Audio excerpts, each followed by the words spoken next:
to Pets Life with Gym Dog, Ireland's first pet resort by Des the Vet. Managed by vets, loved by pets. Daycare, vet care, premium pet food and grooming. Visit at petslife.ie.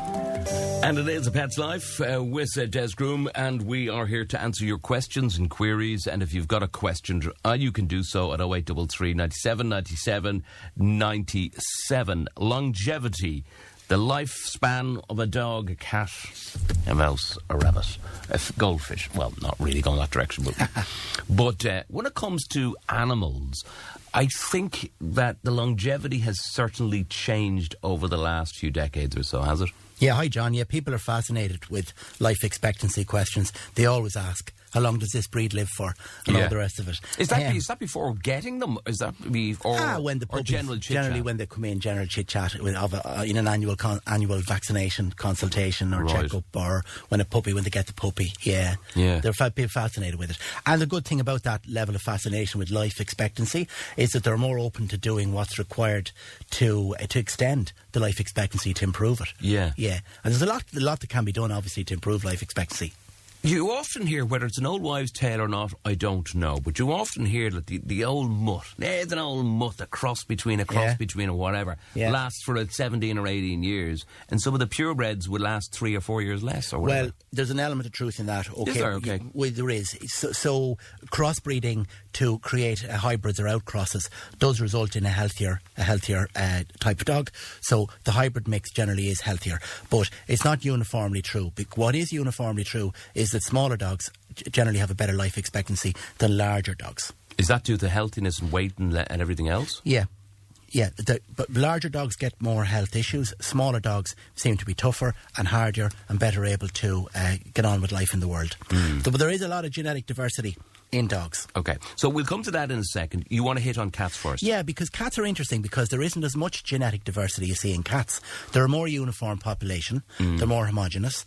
The reason why there's less diversity is they're not domesticated and they haven't been outbred by people for as long. So cats were domesticated, as we chatted before, in the area of Mesopotamia between the Euphrates and the Tigris River, modern-day Iraq and Afghanistan, that area. So the Middle East, with the home of agriculture. That's when cats were domesticated, 10 to 12,000 years ago. And they were domesticated because they were needed to keep rodents away from the grain stores. Right. Yeah. So cats are a more uniform genetic population, you see. Yeah. So cats, you can safely say, generally speaking, nearly 99% of cats, their age is going to be 15 to 17. Okay. So nowadays we're getting the occasional cat making it to 19 or 20. Right, okay. But so when we see cats, the everyday cat on the street, up on a wall, in a tree, whatever the case may be, they vary from different colours to colour, right? Yeah. But the breeds seem to be the same, are they? Yeah, they're more or less the same shape and size, you see, because they're all descended from the same species, the same type of small wild cat that was domesticated, as I say, by the first farmers, and was revered in Egypt and bred in Egypt, and from that time onwards. Yeah. So that's the cat we have. Yeah. So in other words, when cats breed with other cats, they're still the same breed. Correct. Yes. So that's the difference. Now, look, there are long-haired and short-haired. Yeah, we know that. And there are certain cats with the squashed faces and others with the longer faces. And we've managed to create some level of genetic diversity in pedigree breeding of cats. But by and large, almost every cat that I see coming into me every day is what we call a DSH, a domestic short-hair. Yeah. And they look the same. They're the same type. Yeah. And they have the same diseases and the same issues because, you see, they have the same genetic makeup. So it's easy enough to diagnose because it's a process of elimination, is it? Well, the common things occur commonly, especially with older cats. The big risk factors for longevity, life expectancy in cats, would be dental disease and kidney disease, would be the big two, believe it or not. Yeah. Yeah. Other things, of course, trauma. So the wild cats or the wilder cats that you see running around, unfortunately, trauma and misadventure shortens their lives, Yeah, absolutely. Yeah, that seems to be the norm. Another risk factor with cats that's creeping up increasingly now, the more we domesticate them and the more we keep them indoors, obesity is shortening their lives. Is that because cats are being fed everywhere? Yes. As well as at home. Yeah, as well as at home. Yeah, they might be getting 3 meals a day. So a lot of people who try to put a diet in place for their cat, the diet mightn't work because the cat, he migrates and he lunches elsewhere. Yeah, and I have to say, where I live, there seems to be a lot of cats. Right. And I think there are a lot of healthy cats. And not alone is there a lot of healthy cats, but there's a lot of cats that are definitely fed and they'll come to you. Where before, years ago, a cat will hide under a car and that's it. You'll never get them. Yeah, so they're tame. They all have owners, John. So those cats, yeah.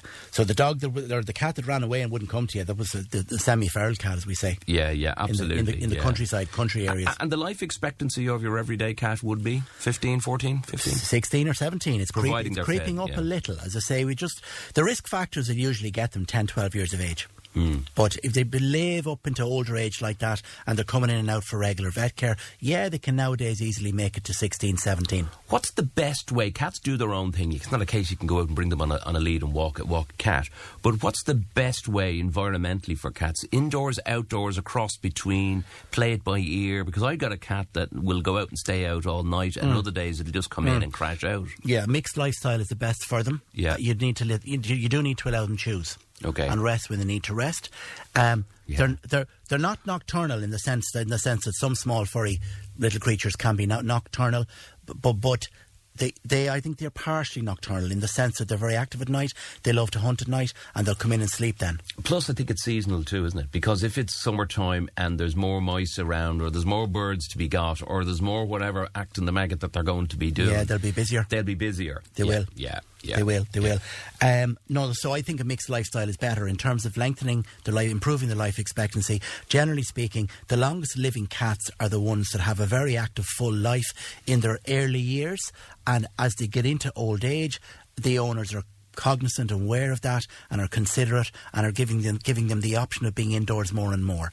So when you give them the option as they get older to come in and rest more and keep warm, they do best, providing they've been fit and active and had a fulfilled life up to old age. Yeah. I mean, I think that's the one thing that I do like. I mean, we all know that a lot of people have cats for the simple reason is they own you, you don't own them. So you're able to do your own thing. But you made a very good observation the other day, the last time we were talking, that cats kind of, they get used to an environment. They don't like being moved. If you move house, they prefer to stay where, in the original location. So they're very different from dogs. Dogs are social. Dogs bond with us. They form part of the family group. Cats are solitary. Cats are descended from solitary hunters. They're territorial and they're solitary. So a cat integrates himself and bonds himself with his territory rather than with the people or the family within that territory. So if you're moving house, it might be kinder, unless you're really bonded to this cat and you have to bring the cat. Sometimes it's kinder to leave the cat in the house and negotiate with the next inhabitants of the house to take on the cat, to mind the cat. So cats don't like moving. They'd rather stay in the same place, and they'll very easily bond with the next owner, the next person to live in the house, perhaps. Yeah, if they're friendly enough initially. Yes. Yeah. But I mean, feral cats themselves, I would say also, I mean, not the totally feral cats. I'm talking maybe a cat that was originally part of a household that was domesticated and got lost or ended up in a car engine or went off for a walkie and never came back. Subsequently, they're kind of semi-feral at the moment. They approach people pretty okay, don't they? Or they just approach for the food element? Yeah, they just approach for the food. They just want to be fed. They do. Now, they have a territory like a lot of hunting animals, and that territory could involve a routine of circulating around an area of a couple of square kilometres. So they'll do their rounds at night, and they'll have a territory, could be a couple of square kilometres, as I say, and it could impinge on another semi-wild cat's territory, at which stage then, when they meet, you'll get fights. Yeah. So that's another, just to briefly mention about neutering. I would always neuter a cat because of that territoriality. When they're not neutered, if they meet another cat, they'll fight. The other thing I notice is as well, and just because we have cats, and we did, years ago, we've had always just our cats, we just kind of adopted them as the case may be. But the one thing I notice is some of the neighbours' cats get on with my own cat when they want to, and when they don't want to, they just paw them in the face or whatever the case may be. What way do cats react to other cats? Oh, well, they're very transactional. They can be. You can have a level of socialisation amongst cats. They'll tolerate each other. You'll seldom see adult cats playing with each other or interacting in a social way, unless the way dogs would, unless they're siblings. Yeah. Dogs will meet each other and they'll sniff each other and they'll size each other up.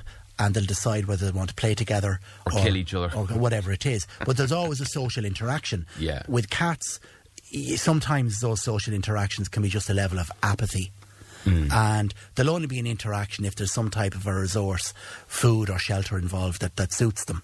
Okay, some questions in regarding cats. Good. How can you tell the gender of some cats' genders by their colour? No, okay, so male cats versus female cats, there is a slight colour differential. Now, ginger cats are more often male than female. So there's a link between colour and gender. Didn't know that. Yeah, but it's not a certainty. It's not 100% predictable. Generally speaking, an all ginger cat will be, I don't know what the statistics are, I'd say 80 to 90% of ginger cats are male. Okay. But ginger and white, probably slightly I've less. Seen that colour as well. Ginger and white cats might be male, but could be female also. So, how does the mating work? So, I mean, for a pure ginger cat, do they have to mate with another ginger cat? Well, if they mate with another ginger cat, then the kittens will be predominantly ginger. Correct, yeah. But if they mated with a cat, say a black and white female, then the kittens, if there are males in the litter, they'll be ginger.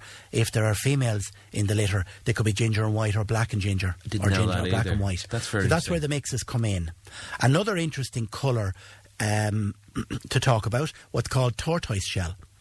Now, tortoise shell is where you get this calico type of a mosaic on the body, where it's black and tan or fawn, and then maybe a little bit of white. Black and tan and fawn. It's not quite tabby. It's not quite tiger. Yeah. Tiger patterned. So tortoise shell literally is see them everywhere, a type of a mosaic. Yeah. So most tortoise shells with that sort of black and red mosaic, they're generally female. Didn't know that either. There you go.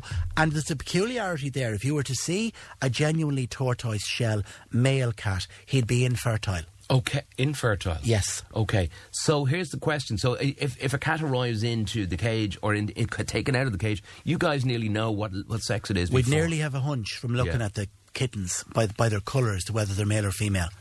But there isn't a certainty to it. But 80 to 90% gingers are going to be male, and as I say, 80 to 90% tortoise shells are going to be female. Okay, Conor was on. A quick question. How soon after they become kittens should we get them neutered? 5 months-ish, thereabouts. 5 months-ish? Yes. Okay, fair Now, enough. you can spay and neuter from 3 months, but I'd rather leave them become a little bit bigger, a little bit more fully grown, and I would do them about from 5 months onwards. And is it fair to say that because of the way cats breed, that you are better off with the males getting the job done? Oh, definitely. Yeah. Males will wander and they will look for females in heat. They will go miles looking for females in heat. Yeah. Invariably, they'll find one to impregnate. If you don't neuter a tomcat, guaranteed he'll have a family somewhere. Yeah, he'll have a family somewhere. Yeah, no but doubt. he just kind of has the family and legs it then, I suppose. Yeah. And the problem with not neutering him in the course of his courtship, he's going to pick up war wounds and come back with lumps and bumps and cuts and abscesses and bites and cost you vet fees. Okay, this message in, unsigned off, but it just says, I had my cat Cuddles for 18 years. Unfortunately, miss him terribly.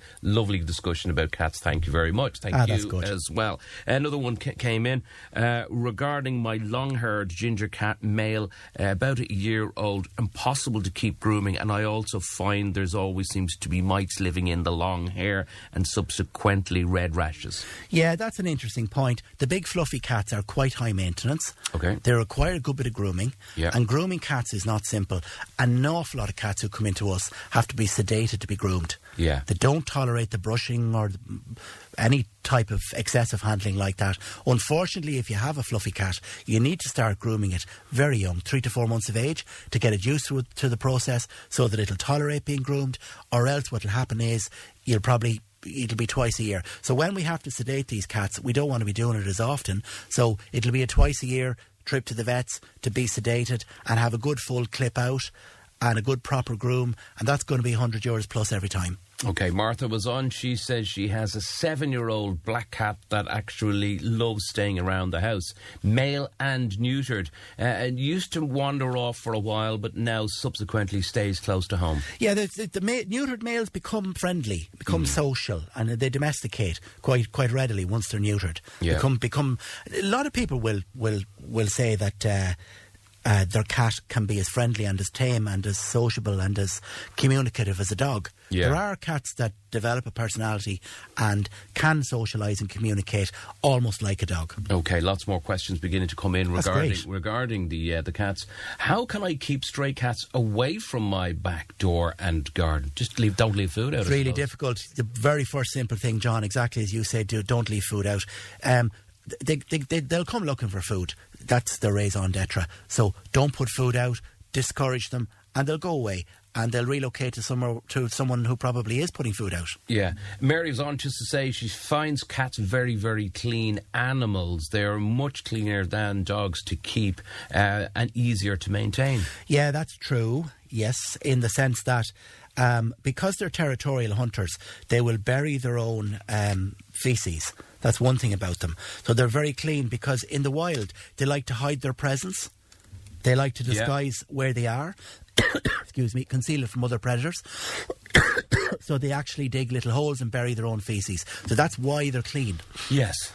They're very easy to litter train, to use a box in the house. Oh, I would agree with that one. Yeah. Absolutely. I found our cats when they were kittens, they were easy to train and they just did what they were supposed to do, and it made life a little bit easier. I also saw before that if a lost cat goes missing, if you leave the original tray out into the shed or into the garden, they might find their way to come home. Might find their way back. Yeah. Yeah. If you don't want to have a litter tray, by the way, in the house, just let them go outside and use the great outdoors. They'll figure it out. And usually you never see them doing it in public anyway, you don't. No, you'll never see them doing it in public. They're private, they're very private. They'll find somewhere to bury it. And generally, if you're lucky, you get them started early enough, they won't do it in the house. Okay. Yeah. Generally, vaccinations regarding cats. Etna was on, she says, at what stage do we get and what type of vaccination are we talking vaccine's about? simple enough. So we do a 3-in-1 vaccine for cats. It's 3 types of cat flu: herpes virus, Kalichi virus and flu. They get them at 8 weeks and 12 weeks. It's 2 shots. Okay. And then once a year. And just once, I was going to say the boosters after that once a year. John, you were on, yourself and John were talking about Spot On last week. Can you enhance a little bit more about how often, and is Spot On for both cats, dogs or any other animals? We have 3 rabbits.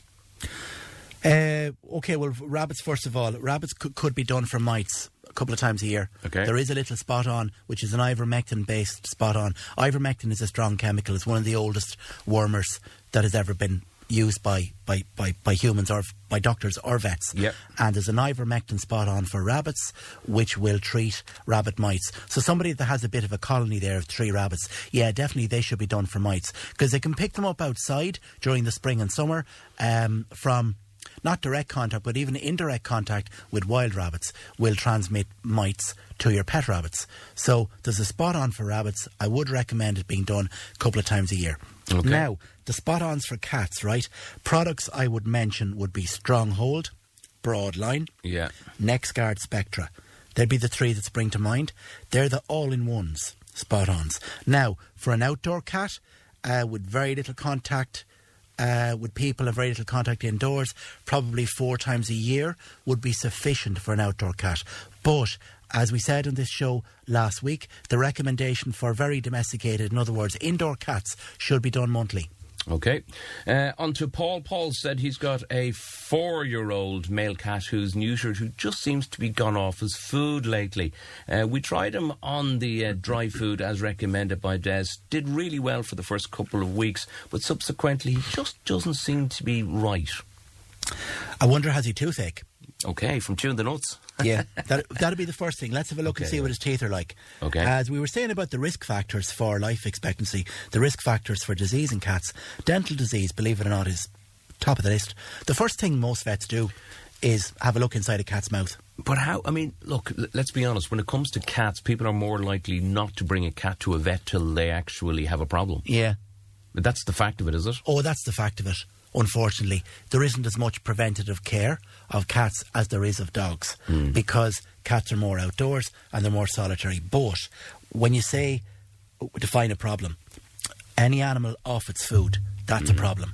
Okay. So if an animal is off its food any more than 2 days, it needs to see a vet. What age are we talking about cats getting dental problems? 4 or 5 years of age onwards. Yes. And that's when they start just... Yes. And, I mean, by eating, what causes them? Is it just when they're out and about eating the wrong stuff or hunting or... Yeah, it could be wear and tear. Yeah. Wear and tear. Also, as well, interestingly enough, curiously enough, some of these nasty cat viruses that we've talked about in the past can get into the jaw and get into the respiratory system and affect tooth roots and cause gum disease and cause ulceration. So if a cat has inflamed tonsils, inflamed gums and inflamed throat, that infection can often spread secondarily into the tooth roots. Okay. So some of the viruses can lead to dental disease. Okay, Tom is on. A doggy question this time round. He says, my Jack Russell, a purebred and 2.5 years old, just insists on chewing chair runs and tearing wallpaper. She gets walked every day, has a great temperament, lovely dog. Any ideas, says Tom, behavioural? Yeah, 2-year-old Jack Russell shouldn't be chewing like that. Okay. No, there's... Okay, so that's a behavioural problem. But there could be something else going on, could it? But you see, probably not physical. There's no indicator there that that's related to any physical health issue. Considering the rest of that he's saying that it's a great dog, great temperament, everything else, his eating pattern. Yeah, like you wouldn't describe. That's not an indicator. Generally speaking, that type of behaviour is not an indicator of pain or disease or infection or illness. Generally speaking, that behaviour is an indicator of something wrong with in the dog's psychology or mentality. So behaviour or anxiety, separation anxiety, boredom. You need to have a chat with your local vet and possibly a referral to a behaviourist or a trainer and have a look at that. 2-year-old Jack Russell, that's not normal behaviour for a Jack Russell. It's a bit strange. It's something I would hear all the time in relation to young retrievers, young Labradors, young German Shepherds, but not a 2-year-old Jack Russell. Okay, Tom, if you're listening, maybe add a bit more information before Des wraps up in the next minute or two, if you can, if you want to add us any more information. If not, you can add more. Great. We'll get it to Des for next week. We didn't even get to dogs because we might just do that next week, just the way we're delighted to have a good chat about cats because dogs often dominate the conversation. Yeah. So we'll get to dogs next week. Yeah. Cats in themselves are very interesting because 30 to 40% of every vet practice's caseload is nowadays cats. Okay, before we let you go, 25 years in the go, my man. Oh yes, that's very true. We remembered it the other day and we decided we would do something about it at Kildare Vet Surgery. Yeah, April 99 I came back from my travels abroad and gaining experience here and there and set up practice in Kildare, April 99. So it's 25 years. So we said we'd commemorate it a little in the practice and we have a load of €25 offers for the month of April to promote and celebrate the 25th anniversary. No better man, yeah. Okay, well done. So how do they get hand their Have a look on our website, petslife.ie. There's a list there. There's 4 or 5 nice €25 offers for the month of April. Okay, brilliant stuff indeed. Des, hold on, there is another one. We'll give you this one. Very good. Hi guys, I had a hedgehog out in my garden during the day. Fed it. Will it be okay? Usually have hedgehogs at night. Very worried to see them out at daytime. Excessively hungry? Probably excessively hungry, can't get food. Do you have a garden shed? Put cat food under the garden shed or under a hedge. They are nocturnal. Generally speaking, their instinct is going to be to hide during the day. Could they be feeding young? Could be feeding young, hence the hunger, and that's why it's out and about during the day. Put cat food in somewhere in shade, in under a shed or something in the area. Cat food. Put food out for as it, in wet cat food. Yeah, wet cat food is good for hedgehogs. Yeah, I just wouldn't think give them a bag of nuts now is not going to really work. No. Wet cat food, exactly. That's good for hedgehogs. I mean, look, I wouldn't uproot that hedgehog and bring it in anywhere or anything else like that. Let him do its thing. My own instinct, generally speaking, policy would be let nature alone. Let that hedgehog do his own thing. But if you want to just assist and support his lifestyle a little bit, do put some wet cat food somewhere safe and secure. I have to say, last year we had great fun in our garden. There was hedgehogs everywhere. It was just watching them at night time. Yeah. And they fly around the place. And I drew the 2 cats around at the time. Yeah. were they indoors at night then? You kept the cats away from the hedgehogs? I don't know, but I mean, the hedgehogs, they were down for a good while, to be honest with you, and they didn't seem to... well, of course, the natural prickles, the natural armour keeps the cats away from them anyway. Yeah. And a PS here, it just says here, never milk for a hedgehog. Why is that? Never milk. Never milk. Yeah, that's a good point. There's lots of things you wouldn't put out for hedgehogs. So dairy milk would be completely alien to them. Yeah, absolutely. They probably wouldn't take it anyway. No, they're able to find. There's loads of rain in this country. They'll find some water somewhere. Yeah, no doubt about that. Or whatever they do. Yeah, Des, that was absolutely brilliant. We will revisit this topic, and this time next week maybe we'll just do dogs. Yeah, good, John. Let's do that because that worked out. There's loads of stuff about life expectancy and longevity in dogs that we could talk all day about, and it's very interesting. But it was great to have the opportunity just to touch on all those cat health issues today, and remembering again the risk factors for ageing. If you have an old cat, dental disease and kidney disease are top of the list. And the other thing then that's a big factor is obesity. Yeah. Keep them lean muscle mass. They reckon keeping cats lean and fit is a big thing in terms of extending their life. Okay, well that's a great idea. Okay, cool. We'll do it all again next week. Thanks, John. It's a pet's life with Jim Dog, Ireland's first pet resort by Des the Vet, managed by vets, loved by pets. Daycare, vet care, premium pet food and grooming. Visit at petslife.ie.